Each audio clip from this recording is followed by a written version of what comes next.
Unrivaled is here, a new women's basketball league. What does it mean? I've got Alex Simon of Bay Area News Group to tell me. Locked on Women's Basketball starts now. Ogunbowale for the win. You are Locked On Women's Basketball, your daily podcast on women's basketball.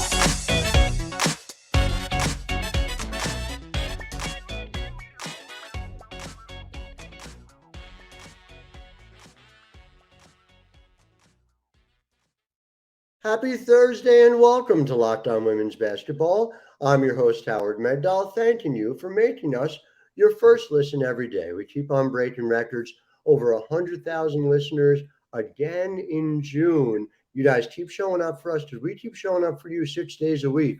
Make sure you subscribe to us on YouTube or wherever you get your podcast. And it is not just me, it is the people who power the Nets, thenetstoops.com, where we have over 100 reported pieces every month. Make sure you're subscribing, supporting that work. We have a beat reporter in every single market. $9 a month, $72 a year. Best money you'll ever spend. We are creating infrastructure for women's basketball media, thenetstoops.com. And speaking of creating infrastructure, the news dropped today. Unrivaled, a women's basketball league. It's not happening during the WNBA season. It is happening during the Athletes Unlimited season, it would appear. Some fascinating details to get into it. In segment one, we're going to talk about some things that we know about it, some things we don't know about it. Segment two, we're going to be talking winners and losers and how AU in particular responds to this challenge. And who better than the dean of all things sports business, Alex Simon over at Bay Area News Group. You've seen Alex many places, of course. You've seen him here many times. Alex, it's great to be with you as always. Thank you for having me. Yeah, the dean of sports business is quite the overreaching thing, but I think there's certainly so much fascinating about this, Howard, and in part because we know very specific things and we don't know so much. And can I just ask you, what's the number one thing that you don't know that you'd like to know about this right now? Where the money's coming from? Yeah, that's a big one for me. Yeah, to some extent, it's the only thing that still matters. Breanna Stewart and Napheesa Collier are the two players who are said to be specifically backing this thing.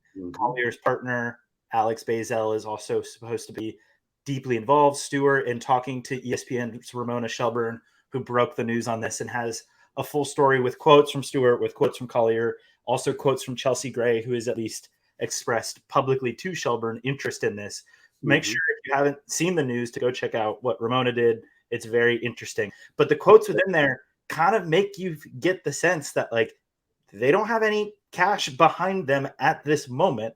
And to me, it almost is a little terrifying in the idea that the cart is severely ahead of the horse here. You know, the thing about AU is that AU has financial backing. And so there is a significant, and it's fascinating, really, if you think about this. The idea that there needs to be a domestic winter league, whether that was even, quite frankly, the WNBA. And there have been, I know, discussions about the WNBA shifting its calendar. Can I also make note, literally within the last hour of our recording, Atlanta Dream owner Larry Gattis Dinner retweeted a tweet saying basically the WNBA needs to shift its schedule to the winter. So at least one of the 12 owners is also on board with this idea that the W should just be that league. I am happy to report that at least 3 of the 12 owners are extremely ready to shift to a winter league, which is a very interesting thing. Is that something made impossible by this league? No, I don't think so. These things are all negotiable, right? Even when you've got the money behind you, they are negotiable, as we found out, quite frankly, in men's golf just a few weeks ago in very different circumstances. And so it's sort of, I'll give you a different comparison for it in the way I think about it. This reminds me a lot of the Continental League, which was an effort in the late 1950s, early 1960s to create a rival league to Major League Baseball.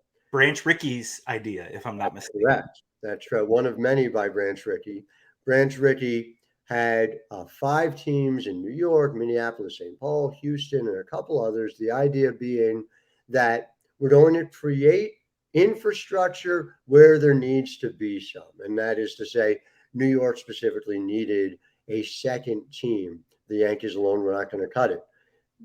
Breanna Stewart and Napheesa Collier have been very public about this. There needs to be an alternative. It's not AU existed, but AU clearly was not sufficient for their purposes, right?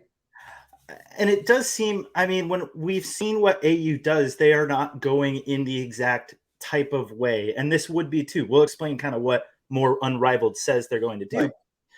In part, the idea is to create an avenue where the top basketball players who are WNBA players who make basically they're capped in the 200 to 250,000 range on direct payment from the WNBA, can make marketing deals and whatnot, but in salary for their job, the maximum is in the 230,000 range. Most are probably making anywhere between 100 to 200,000. So for this league, Unrivaled, it specifically says that it is only going to be 30 players across 6 teams. It's playing 3-on-3. It's playing 1-on-1.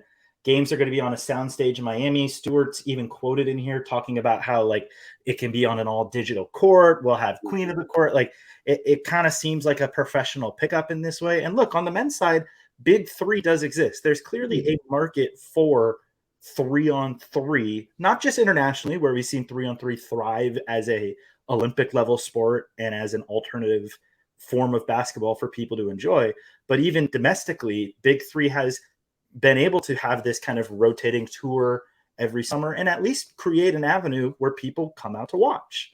I have not spoken to a single player in the WNBA who's played 3-on-3 who hasn't talked about how much they love to play it. You know, Lexi Hull, Steph Dolson, very different types of players, very similar in how much they enjoy playing 3-on-3.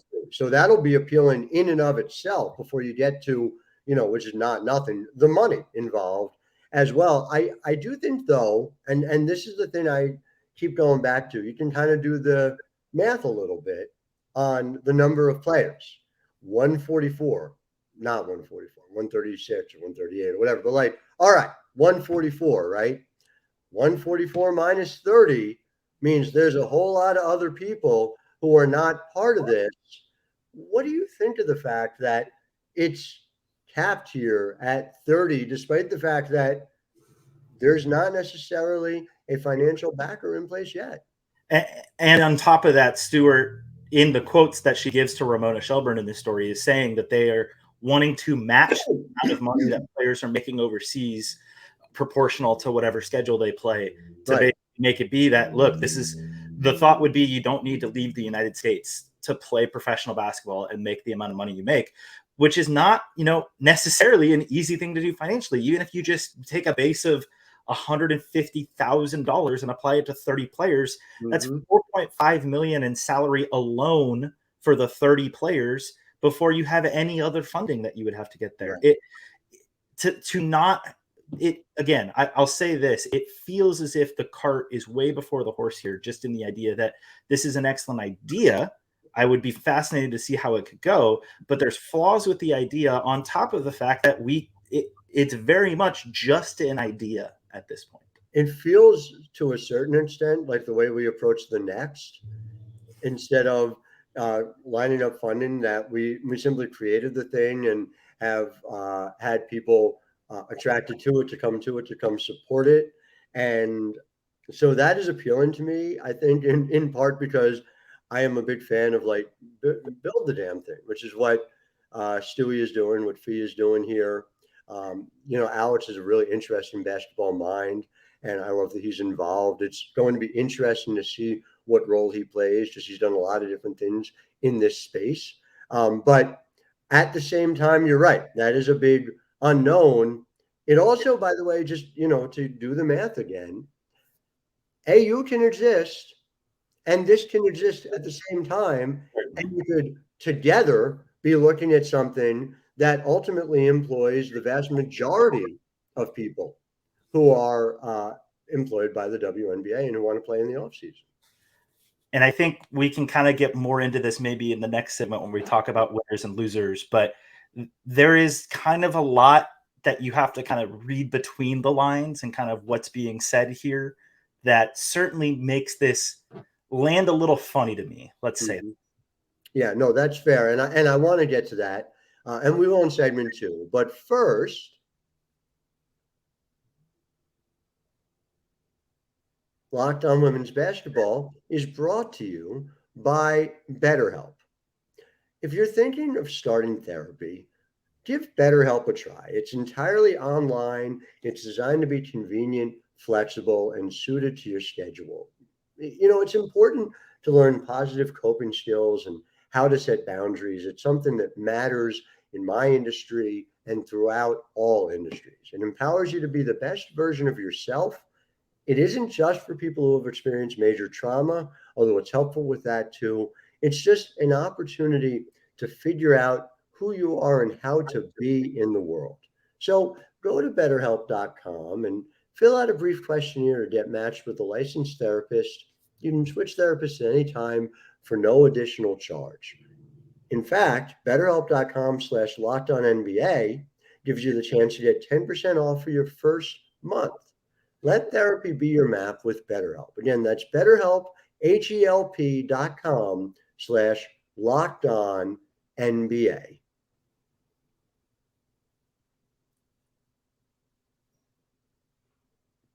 So we talked about it a bit here in segment 1, and there's this idea of the way in which AU and Unrivaled work together. Before we get to that point, there is something that you and I think, feel very strongly about, that this is, to my mind and yours as well, nothing less than a declared victory for the WNBA and prioritization. Tell me why you see it that way. Because Breanna Stewart's quote to Ramona Shelburne is, "We can't keep fighting." And then she didn't say the prioritization rule, but they point out what it is. But Right. the quote is effectively, "We can't keep fighting prioritization. It is a rule that takes away our choices, which should never be a thing, especially as women, but it is a rule."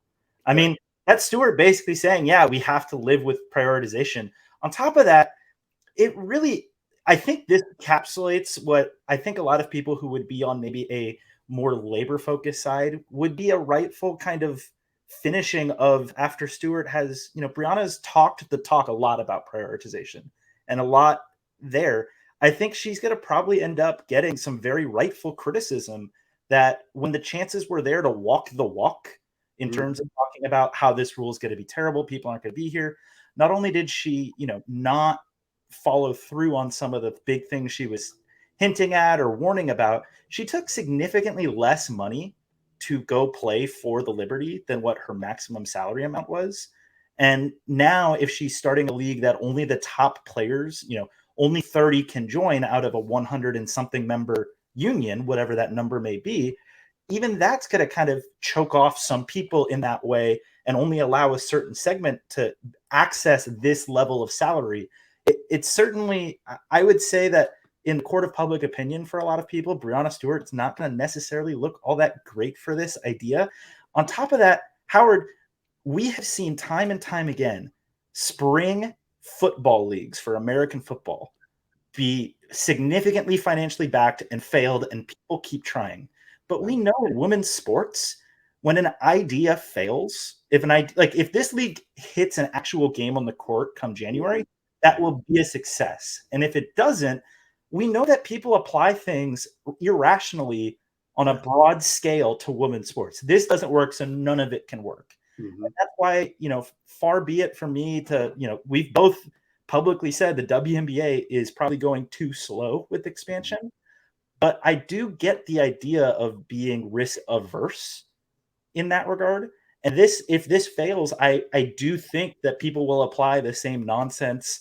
Oh, this means women's sports never work. And that's why this feels like such a reach without any funding, without, with only, 2-3 players behind it, with very limited idea set. That to me is why the WNBA feels like the winner here because their prioritization, it's won over Stewart, whether she realizes it or not.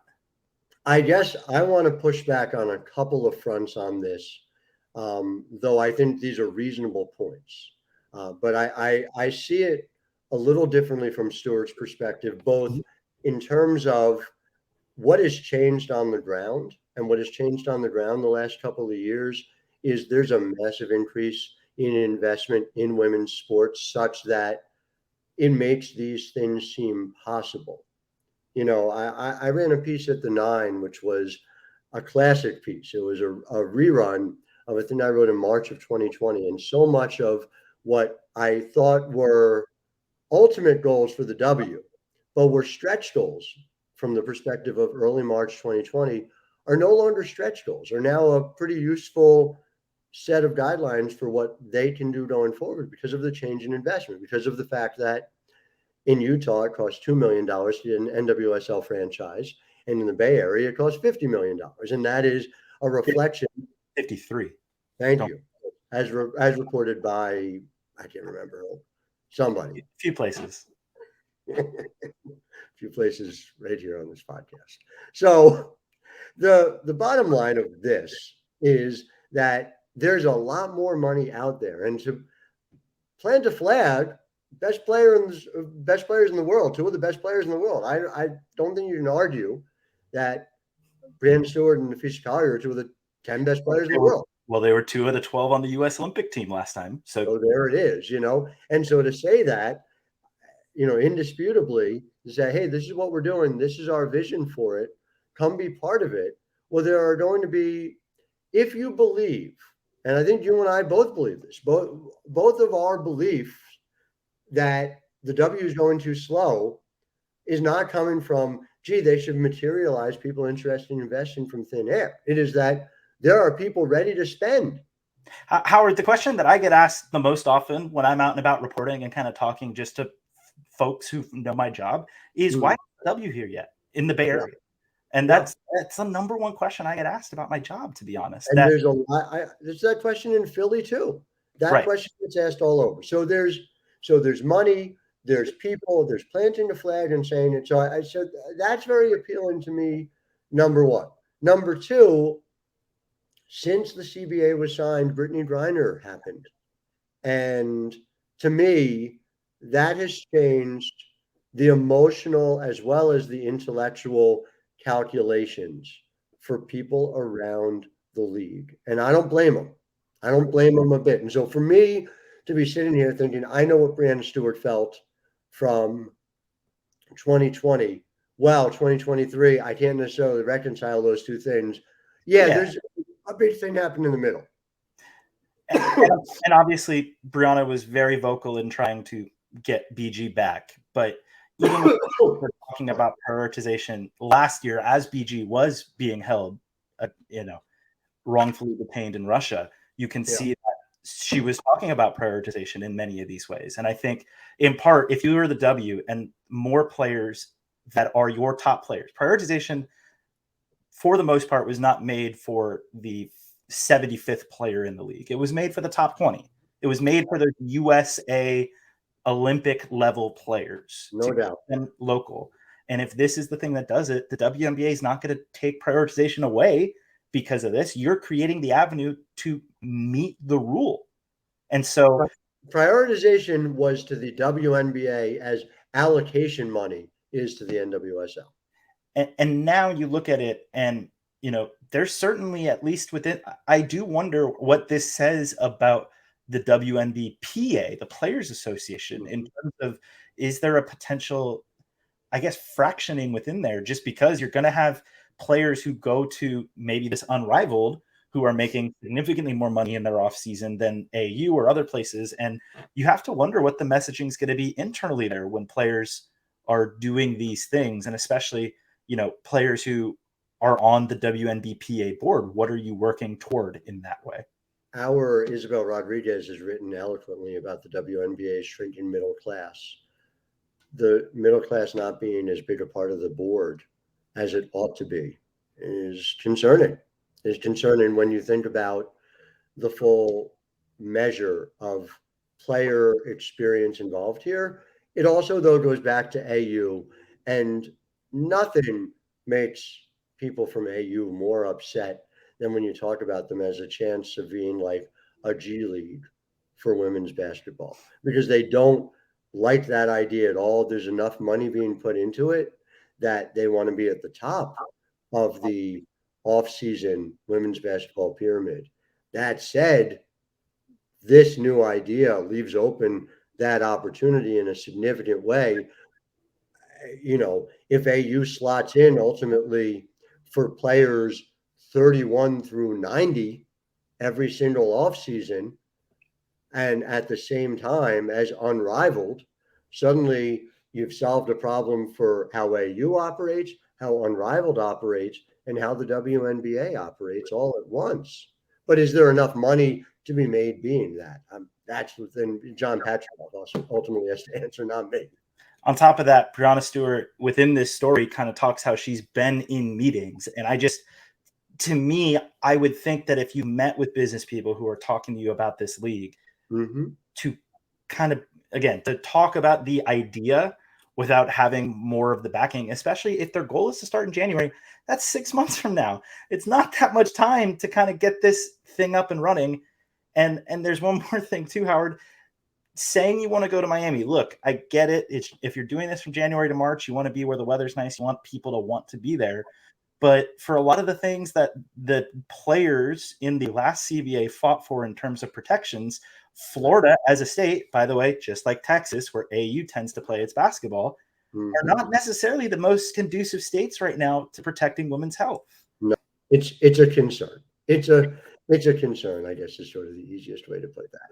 So there's a lot to figure out. Just to kind of bring it full circle, do you think AU needs to respond? Is there anything that AU needs to do to shift what they're doing? Or I know we talked about this a little bit. Is AU essentially going to continue to establish itself in its own lane? I think in part, there's absolutely an avenue for this to be healthy competition between the two leagues. And I think what we see in the women's soccer world, frankly, is that there is far more establishment overseas than there is here in the US until the NWSL has grown in this way.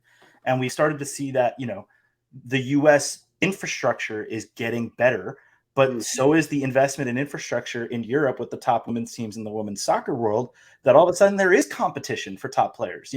One of the US women's team this year has one player on it, not from the NWSL, which itself is quite the feat for the NWSL. But that one player in Lindsay Horan just left the NWSL to stay in France at one of the top teams over there. And that competition is only going to make both sides better. It'll only make the women's football world better. It'll make the NWSL better. I think competition could force both of these leagues to be better. The problem right now, the way that I see it, is that AU is established. They have a backing. They have several things already in place. This Unrivaled, it's certainly, I hate to be so cynical and so skeptical of it, but when you're saying so many of the things that you want to have, but you don't really have any of it laid out and ready, it certainly gives the impression that there is a lot of work to do and there's not that much time left to do it. 6 months is asking a lot. Listen, it's hard 6 months out to plan a jewel event from an existing league. We have seen the WNBA struggle with all-star games in the past where the venue wasn't lined up ahead of time. You're talking more like 6 months.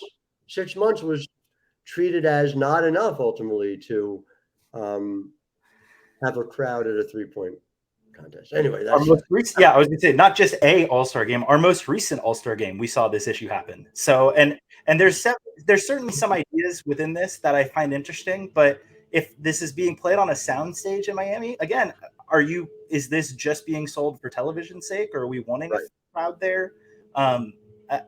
There is a lot left to be answered about Unrivaled that I will be curious to see what their answers are, but I am very inherently skeptical as a human being. Yes. That is my nature, but I feel founded in that skepticism at the moment. Where I am is, and maybe this is where I am, is inherently agnostic. And so I am very much feeling like these questions need to be answered. I'm interested to see them. Whether they can or not, there's a lot of potential here too. And so from my perspective, I think it's an idea that makes a lot of sense for a lot of the reasons we've gotten into today. And a lot of the right people are there to lead it. Now the question is, who can they attract to finish the job? And they got 6 months to do it. So we shall see what comes next. And I can't wait to be talking about it even more. Now, I'm delighted to tell you that Jackie Powell will be hosting tomorrow's Locked On Women's Basketball, talking about WNBA injuries. If you haven't gotten a chance to see what Lucas Stiaffer has done, go over to thenexthoops.com and check it out. It's a real-time database about WNBA injuries to get a sense of who's getting hurt, why, and what can be done to make it a better, safer league. I'm really proud of that public service journalism that we're doing. If you are not watching us on YouTube and just listening, you make sure you follow Alex Simon at Alex Simon Sports on Twitter, on Threads. What do we say? For most of the places, if you look that up, Threads, Instagram, Twitter, Carrier Pigeon, that's what I'll be.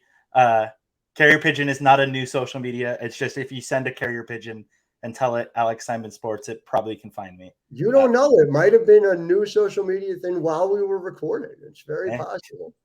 So make sure you follow whatever Alex Simon is doing. That's the best advice I can give you. Until tomorrow, I am Howard Megdal here for Locked On Women's Basketball, wishing all of you an unrivaled Thursday. Ogunbowale for the win.